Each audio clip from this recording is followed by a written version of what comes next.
Do you want to know what I consider craft? Stay tuned to find out.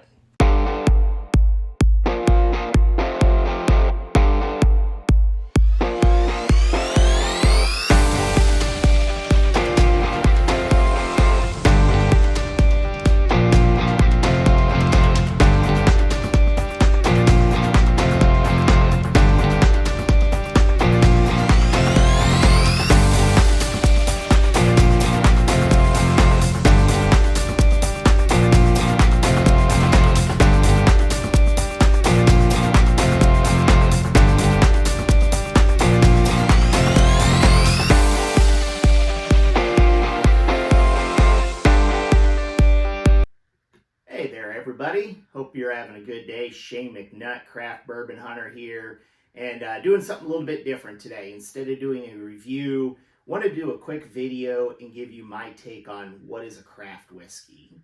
A little disclaimer, this is my opinion. I've got a little bit of information that I have found online. Don't just take this with a grain of salt. I'm not here to debate with anybody. This is just my opinion. I do think that there's different things that classify or fall into what I consider a craft distillery. There could be other and varying opinions out there, but just wanted to really give you a take and let you know. So I've got some different things up here that I'll talk about. You'll see a variety of different whiskeys up here. But when I look at craft whiskey, I look at it as being many different things. It could be a bourbon, it could be an American whiskey, a single malt whiskey, a rye whiskey, and there's a lot of different components that go into it. Many people believe that you have to distill your own product to be considered craft. Me personally, I think that there's a lot of craft that comes into other things you can source, and if you're doing it the right way, I think it can be considered craft. There's also the finishing and blending process. So I'm going to talk a little bit about that here in just a minute, but really to get things started, I did some research online just trying to find what certain companies consider craft, what's out there, the information. And one good site that I came across is called the American Craft Spirits Association. And I'm just going to give you a little bit of information that came off the website here, what they consider craft. So one of the things that they say is it's got to be a product produced by a distillery who values the importance of transparency in distilling and remains forthcoming regarding the spirit's ingredients, distilling location, and aging and bottling process. So basically what they're stating there is just giving you your full transparency, no matter if you're distilling it yourself, if you're sourcing it, if you're finishing it in another barrel or doing some type of blend of multiple sourced whiskeys. It's just being transparent. A lot of different people over the years have talked about transparency. There's a lot of these distillers that are very non-transparent. They don't give you a lot of information. I prefer the ones that do. I really like that. And again, I'll talk a little bit about that here as well. The next thing that they state is a distilled spirit produced by a distillery producing fewer than 750,000 gallons annually is what's considered craft. If it's producing more than that, they consider it non-craft. The issue with that, again, is that going back to the transparency and what information can you find about a distillery and how do you know if they're producing 750,000 gallons or more or less in a year? You go to a lot of these websites and really dig. There's no information like that that's available out there. So it's really a best guess situation scenario. You can look at some of these companies that may be in many states, may be readily available, and they're producing a lot less than that. You have other companies that I personally think aren't even craft distillers. I think they're bigger producers. I think New Riff's a good example of that. They're still considered a craft distillery. If you look at the Kentucky Bourbon Trail, I've got to believe that they're producing more than 750,000 gallons a year. There's picks coming out everywhere. They're available in almost every state, if not every state. You see them on the shelf everywhere. I've just got to believe that they're producing more than that. So again, it's just your best guess and what you have out there. The last thing is they claim, or what not claim, but what they state is no more than 50% of the DSP is owned directly or indirectly by a producer or distilled spirits who combine annual production of distilled spirits from all sources exceed 750,000 proof gallons removed from bond. So basically they're saying if your company's owned by one of the big companies out there, you're not considered craft. Again, I sort of disagree with that.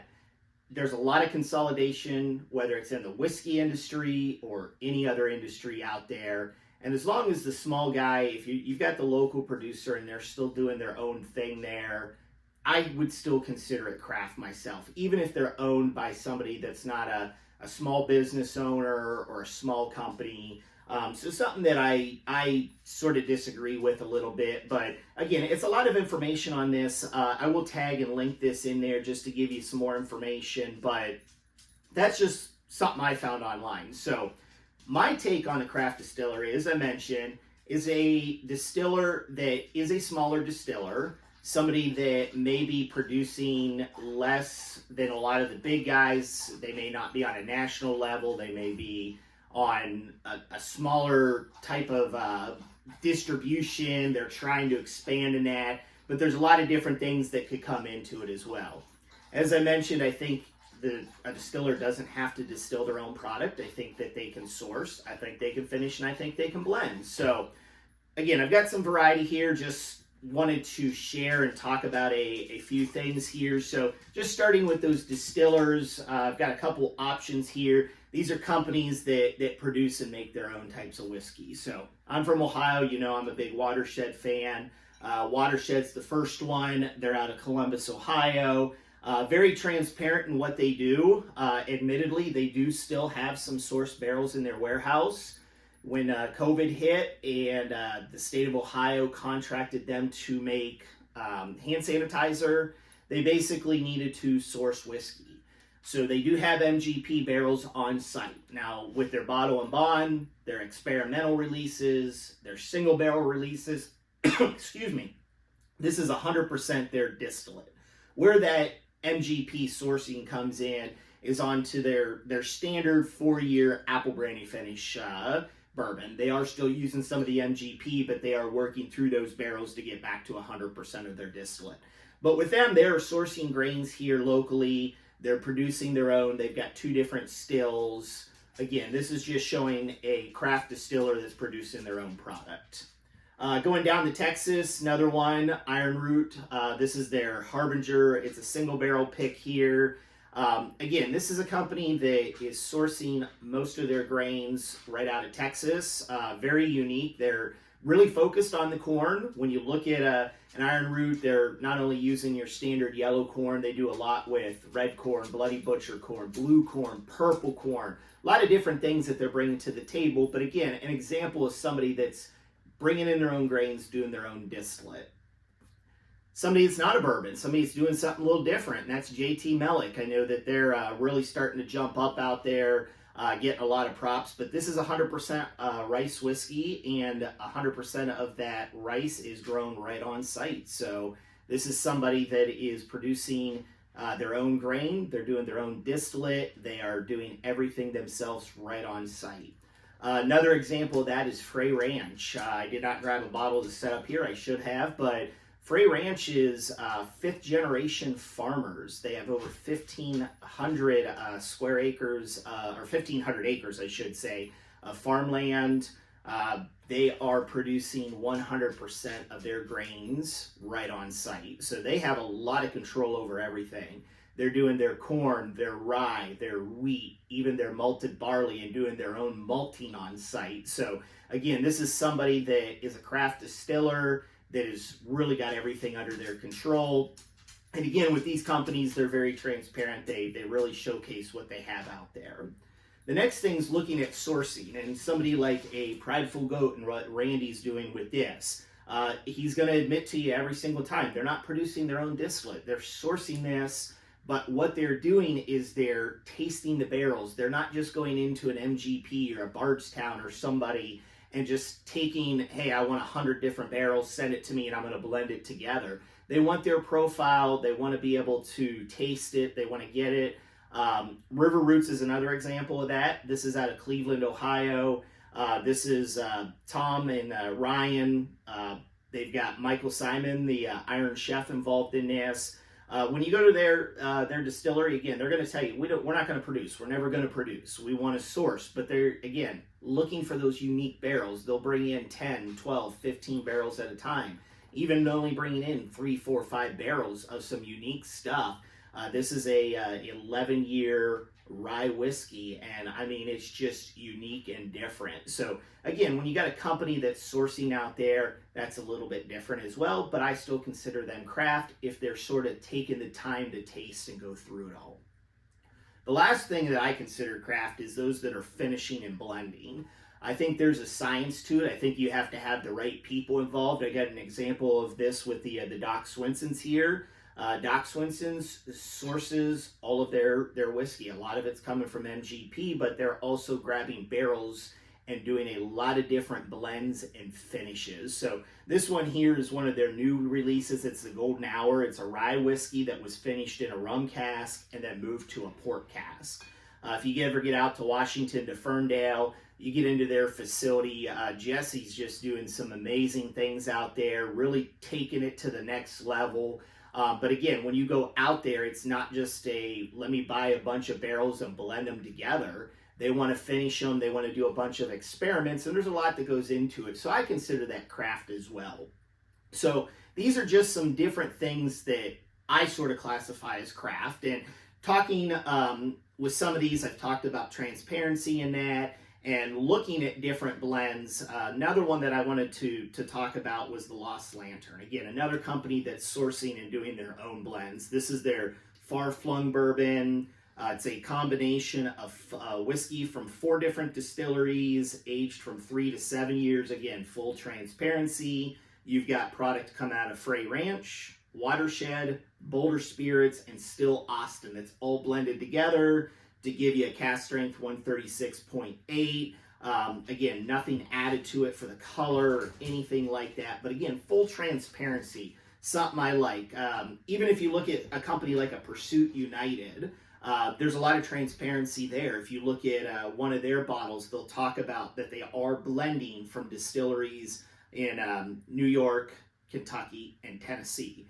And when you talk to them, they'll talk to you about who those distilleries are in New York, bringing in the Bardstown product out of Kentucky. The Tennessee one's the only one, and I talk about transparency. Unfortunately, there's an NDA in place. The company out of Tennessee that they are sourcing from doesn't want them to directly call that out, but if you do a lot of research, you can dig online, you can find out. The only thing I'll say is don't think about the main company that is providing source whiskey out of Tennessee. Do a little bit of digging, you'll be able to find it out. But again, it's a company that's open to providing that transparency. So with that, again, these are just examples. This is something that I wanted to get out there just to get my take, my thoughts on what a craft whiskey is. And again, a craft whiskey, in my opinion, does not have to be somebody that's distilling, doesn't have to be somebody that's producing their own product. There's a lot of different things. If you follow me on Instagram or Facebook, you'll see me putting the map together, the best craft distilleries from each state. Yes, that map is focused on those that are producing. I was just trying to do something unique there. I'm working behind the scenes to actually pull all craft distilleries together. I'll be doing a larger map that's going to have the address, the website. I'm going to try to sort everything of who's producing, who's sourcing, who's finishing, who's blending, have it color coordinated and have that information out there. It's a little bit of a process, but again, just trying to get information out there to help people. A lot of people want to try different whiskeys from different states and just trying to get that out there. So again, this gives you a little bit of insight, a little bit of detail on my thoughts in that. I hope this was very beneficial to you. From here, I'm going to start doing a little mini series coming out. Hopefully, going to start releasing that next week. But with the project that I'm working on, I currently have almost 300 unique craft distilleries, and I want to start doing a craft spotlight each week. So with that, I'm going to put just together some information on the distillery, really try to get as much detail as I can. I'm going to start with bottles that I either have or that I've sampled to try to give you some reviews, some tasting notes in that. And to really begin things off next week, I'm going to start with Frey Ranch. So you can see the Frey Ranch hat here. I'm going to kick it off with them. I got the opportunity to meet Colby and Ashley this week. Really like what they're doing, so I've got a couple of their bottles that I've acquired over the years, and I'm really going to focus on their distillery in week 1. So keep an eye out for that. Definitely like, subscribe, share this. Let me know. Give me some feedback. What do you want to see? Who do you want me to review? What type of information do you want to see? Again, I want to try to really focus on the craft guys. I like bourbons and whiskeys coming out of the big guys, but I want to try to help promote and get some information out there. So again, I hope you enjoyed this information. Again, like, share, subscribe. Give me feedback. Give me a comment. Be glad to talk further if you want to collab or anything. And hope you guys all have a great day. Again, Shane McNutt, Craft Bourbon Hunter.